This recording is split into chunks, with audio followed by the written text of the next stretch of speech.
Hey YouTube, Untamed here. So it's no shock that the car market right now is in shambles. The new and used vehicle market are definitely in a rough spot. Dealerships right now are needing to get pretty creative if they want to move their inventory. In today's video in particular, I'm going to talk through when I believe the best time is to buy a vehicle in 2025, but more importantly, I'm going to wrap up with what are the steps that I truly believe you should follow in order to get the best deal possible come time to buy. So stick with me. So I try to negotiate some deals for some folks that I'm close with, some of my friends. I try to help them get a good deal on their vehicle purchase.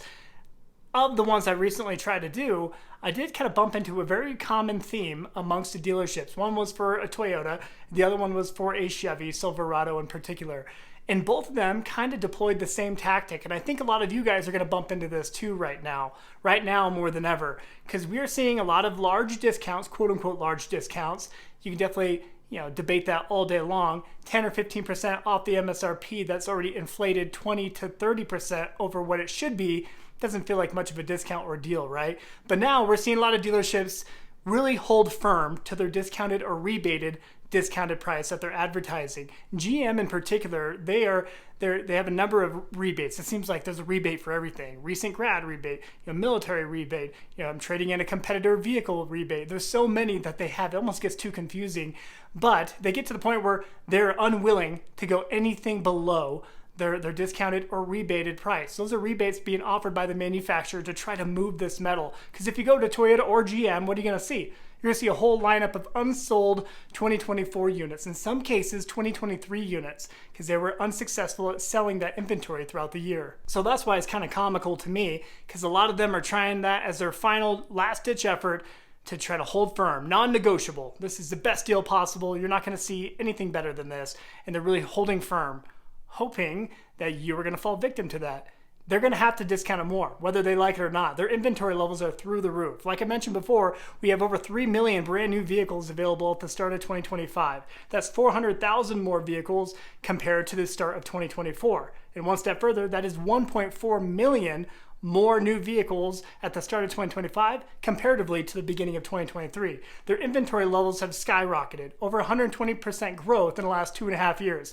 That is unprecedented, and they're going to have to get very creative, and they're going to have to take a loss on their vehicles if they want to stand a chance of staying afloat. So whatever you do, please do not let that dealership convince you or trick you into thinking that, hey, this is the best it's going to get ever. It's not going to get any better than this. Don't fall victim to that, because it will get better, and I assure you. Which brings me to my next point. When do I firmly believe the best time to buy will be here in 2025? If I were a betting man, I would put my money on trying to buy a vehicle between May and August timeframe. I briefly touched on it before in recent videos, but let me dig a little bit deeper. Here at the beginning of the year, what do we see? We see tax season, of course. People are getting their tax returns, and it's inevitable, right? People often justify their down deposit or their down payment on a vehicle with their tax return. That's inevitable. It happens every single year, and we're creatures of habit, right? So they are going to see a little bit of an uptick in their sales at the beginning of the year. But between that, May, right after tax season, wraps up in April-ish, right? May to June, July, August, that's summertime, right? That's where a lot of families have been saving up to take family vacations. Their kiddos are fresh out of school. They want to put their money toward that rather than going out and buying a vehicle. So it's kind of like that frozen middle, because after August, come September, we begin to see the end of year deals, which are often pretty gimmicky, but they unfortunately trick a lot of people. They fool a lot of people into coming into thinking that they're going to get the best deal possible with the end of year sales. Don't get me wrong, you can capitalize on that, but I would still argue that that middle of the year time frame, again, between that May and August, is when you're going to see the best possible deal. Not to mention, at the end of the year, in addition to the end of year sales, you're going to see people going out and trying to buy their final end of year tax write-off, right? You often will see that from a lot of people. So you're competing with that group come September onward throughout the year. So May to August, best time. And honestly, right now, dealers can't even hide their inventory. Throughout the last 3 to 5 years, what would you see them do? They would often hide their inventory in their back lot or their secondary lots to make it appear as though their limited inventory that they have out front of the dealership is all they have. That's all they have to offer, right? So that would trick you as the consumer into wanting to capitalize on that and buy that vehicle today, not knowing that they have 3 or 5 other of the same exact vehicle in their back lot. Because what is it? If we see 5 of the same vehicle in front of a dealership, that doesn't really set that dealership up to make the best deal, right, for them. For us, it's often helpful. Like, hey, you have 5 of the same vehicle out there. Let me get a great discount on it. I mean, you obviously have more than what you need. Help me out here. But they can't even hide that inventory anymore. Like I said, they're far higher than what they have been in recent years, and that growth rate is astounding and unprecedented. So much so that dealerships, for the first time in a very long time, are having to turn away their allocations. They're having to turn away their inventory and the deliveries that they're getting because A, they don't even have space for it, and B, they have all these unsold 2024 units that should take priority. They need to move that inventory, right? So they're turning away vehicles, which unfortunately has that negative adverse ripple effect on production and assembly line workers, which we won't get into in this video, but there is a larger economic impact taking place with all this, unfortunately. So if you take anything at all from this video, I hope it's the fact that you know that you are absolutely in the driver's seat, and I mean that. And I say that with full confidence right now. Go to any dealership lot, go to your local dealership.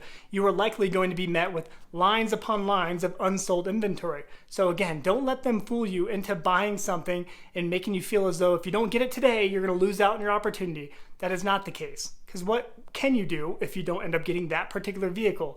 Drive up the road 30 minutes to the other dealership and then buy the vehicle from them. And if not them, maybe the next dealership up the road even further. There's plenty of inventory to go around right now. There's no sense of rushing a deal. And real quick, rapid fire, let me remind you of some of the stats that I think are pertinent to have hip pocket when you go in to buy a vehicle. Number one, MSRPs, they've risen 42% since 2019. We talked about that plenty, but it's good to know, right? That same vehicle that used to cost $30,000 is now well over 40 grand if you go to buy it today. So that is the unfortunate truth. When it comes to new truck sales, the new truck sales throughout 2024, the average new truck price was $64,261 throughout 2024. And as of January here in 2025, the average new vehicle sales price across the board, cars, trucks, SUVs, you name it, was $48,405. That is absurd. I mean, it wasn't that long ago that figure was in the $30,000 range. But here we are, over 48 grand. The new average monthly payment that individuals pay within the US is $760 on a new vehicle purchase and $525 on a used vehicle purchase. The national average for a new vehicle purchase interest rate on a new auto loan is 7%. On a used auto loan, we're looking at 11% as the national average, and that's with great credit score, believe it or not. One other fact to throw out there is individuals who ended up buying a new truck within the last year, over half of all the new truck loans out right now are over $1,000 per month. Over $1,000 per month. Absolutely insane. Which is why it should come as no surprise that banks are clamping down right now. Throughout 2024, we've seen 1 out of 5 auto loans being denied by banking institutions. Not much of a shock because we've seen such a huge uptick in repossession rates. Just throughout 2024, we saw a 23% increase in the number of repos that have taken place. Insurance premiums is a silent killer right now. Over the last 2.5 years, we have seen insurance premiums, the national average, over double within the US, just in the last 2.5 years. In some states, we are seeing that 60% or more compounding growth rate year over year, meaning my insurance is going to cost 60% more than last year in some states, like California in particular, right? That's in the high 50s right now. So absolutely absurd to see those kind of growth rates taking place. And when you add that with the fact that so many people, when they bought their vehicle throughout the last 3 to 5 years, they likely overpaid for it, right? Due to supply constraints and during the pandemic, dealerships were licking their chops, taking advantage of people left and right. And well, their negative equity levels right now is a clear indicator of that. The national average of negative equity is just over $7,200. So people who have an auto loan out, the average negative equity, $7,200. They owe that much more than what their vehicle is currently worth, which is wild to me. Well, ironically enough, that happens to be the same national average for credit card debt right now. Again, just over $7,200 is the national average. Kind of ironic that they're the same thing, but again, another telling figure showing just how difficult positions people are in right now. And perhaps I'll make a whole separate video on this later, but I firmly believe that Trump's added tariffs of 25% or more on goods that are produced outside of the US, like in Mexico, for instance, intended for the US market, are going to be tariffed an additional 25%. A lot of people are worried that we as a consumer are automatically going to get stuck with that 25% bill. Obviously, to some degree, and logically speaking, that makes sense, right? When you say that out loud, like, well, somebody's got to pay for it. Of course, it's going to be the consumer. The company's not going to eat that. I disagree, and hear me out. Right now, you see those inventory levels stacking up on dealership lots. They are not selling. People are voting with their pocketbook, and they are not buying these vehicles. They are already wildly overpriced. You can't even go get a full-size heavy-duty pickup truck, a diesel truck, for under 60 grand nowadays. They're all between that 80 and 100 grand if you're gonna get at least some niceties within the interior, some nice trim pieces, right? So prices have already gotten far, far out of touch with reality, in my opinion. They would not be able to add on a 25% additional charge to their vehicles and do it successfully. It would be company suicide, in my opinion. So we talked about when the best time would be to buy, May to August. That's what I firmly believe. Now let's talk about perhaps the most important bit of this video. What are the steps that I firmly believe you should pursue come time to buy a vehicle in 2025? For starters, I would argue that you need to look nationwide. Look nationwide for the vehicle that you're trying to buy, okay? And try to find the best deal, best advertised deal on that vehicle. Call up that dealership and see what their best figure would be to sell that vehicle today. For you to send over a deposit and secure it and fly out and buy it, whatever it is. Find out what that best figure is and get it in writing. Have that dealership send it to you in writing via email, via text, whatever it is. That way you can have it hip pocket. That's step number one. Step number two, take that written offer and provide it to a dealership a little bit closer to you. It doesn't need to be in your backyard just yet, but maybe 3 states away, 2 or 3 states away from you. Call a dealership with the same vehicle and say, hey, here's the offer that I was given by this dealership. You know, are you willing to beat it? Specifically ask them to beat it. Don't ask them to match it, because then they'll hone in on that and do their best to match it. You want them to beat it. And oftentimes, in my experience, if they don't beat it, they will for sure match it, but oftentimes they'll beat it by $500 or $1,000 if it means earning your business. Then get that in writing. Get that in writing and do this 3 or 4 more times, each time getting to a dealership a little bit closer to where you live.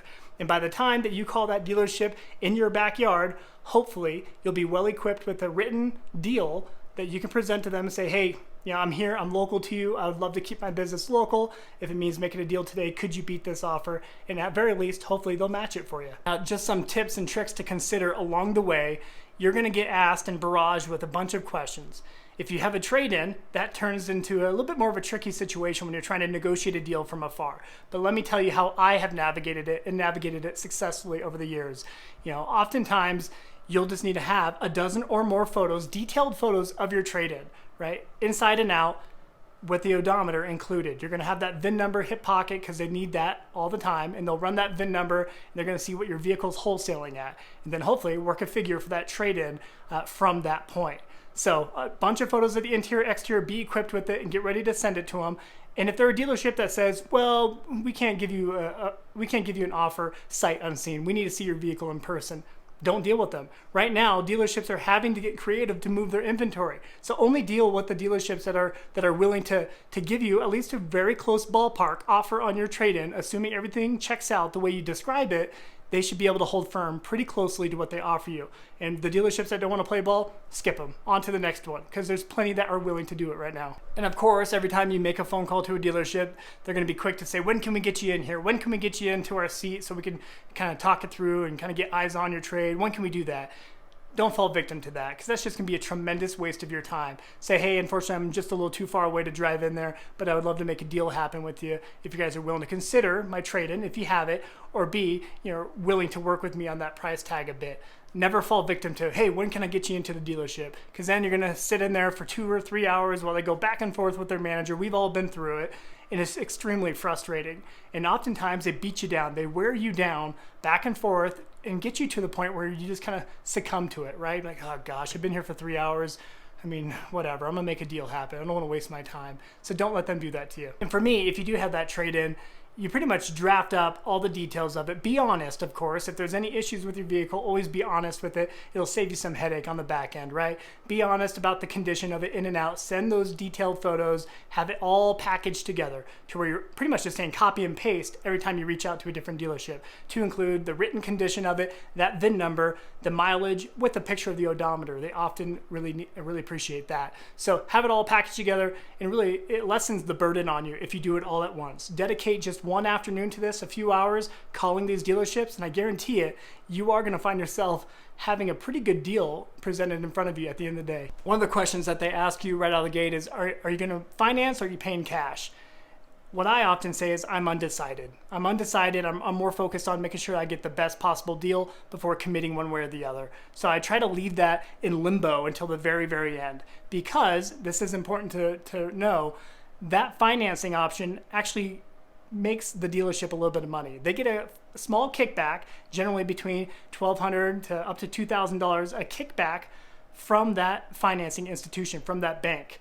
So use it as your final bargaining chip, and don't just show your cards up front. Get to a really good figure on the deal, and then if you plan to finance it all along, use it as your final offering. Say, hey, I know we're at $35,000. If you're willing to consider 34 grand for it, I'd be willing to finance through you guys. And then more often than not, they'll be like, yeah, well, we're gonna get a kickback anyway, we'll do it. And they'll agree to those terms. And just one more thing to be aware of, when you finally agree to terms on a deal, you feel good about the numbers and you make the drive into the dealership to make it happen, the finance rep is their final chess piece in the game, right? They're going to use that finance rep to try to milk you of a few more dollars. They're going to try to sell you that added protection package, which is often BS, or they're going to try to sell you that extended warranty. And more often than not, they actually sell those third-party extended warranties, which you can go buy yourself for pennies on the dollar compared to what that dealership is trying to charge you for it. These are small cash grabs at the end that they really try to milk you from. So I personally,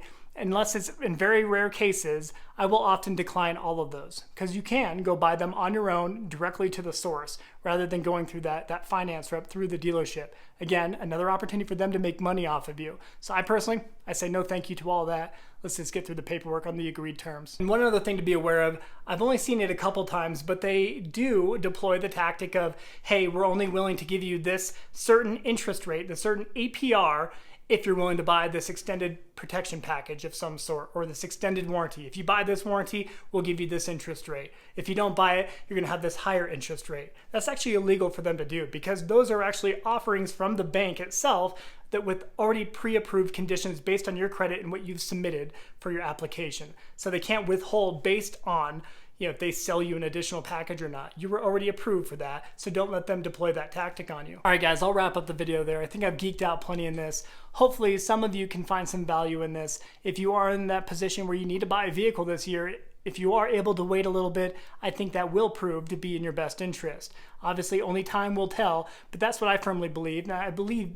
the writing is on the wall, right? And the proof is in the pudding here. So let me know what your thoughts are on, and again, let me know if you found this helpful at all. If you haven't already, please consider liking and subscribing. Your support means a lot, and it certainly doesn't go unnoticed. Until next time.